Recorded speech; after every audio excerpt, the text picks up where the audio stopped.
Kevin, thanks a lot. Again, the president expected to speak at any moment. As soon as he does, we'll go to Washington Live. In the meantime, at one point, more than 22,000 customers in the tri-state were without power from this storm that we experienced. Duke Energy has been working around the clock to get homes back online. Right now, just a little more than 500 outages. News 5's Terry Daniels continues our team coverage right now with a look at some of the other damage. Terry.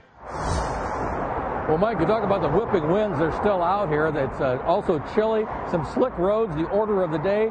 For some people, that meant downed trees. For others, some sliding on the roads. And for some, having to get towed out of a ditch. You hit the brakes, but slide almost through a stop sign. This was near Weaver Road in Florence. Or on a wind-whipped Camp Ernst Road in Burlington. You slide right into the ditch. The woman in the van didn't want to be on camera, but says a wind gust pushed her vehicle onto a snow patch. She ended up here. The tow truck driver says she's not alone. Slick time, very cold. Nobody's used to the snow weather, first time of the year, you know what I mean? First time ice, snow. Everybody comes around, didn't realize to slow down a little bit. A little farther north, this 60-year-old giant pine tree got knocked over by the wind. This is on West McKelvey in Springfield Township.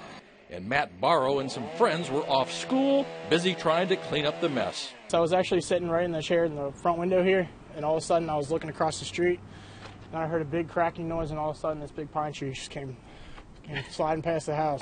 For Matt's mother, it's sad to lose such an old, stately part of her front yard, but says it easily could have been a lot worse.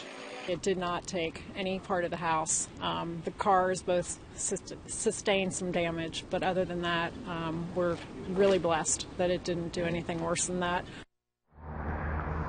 They were lucky. That was a big tree. Now, I'm told by the experts that the droughts we've had, followed by the wet periods, are really hard on trees' root systems. So is there anything you can do? Well, you're going to hear from some experts coming up on that at 6 o'clock. Reporting live, Terry Daniels, News 5. All right.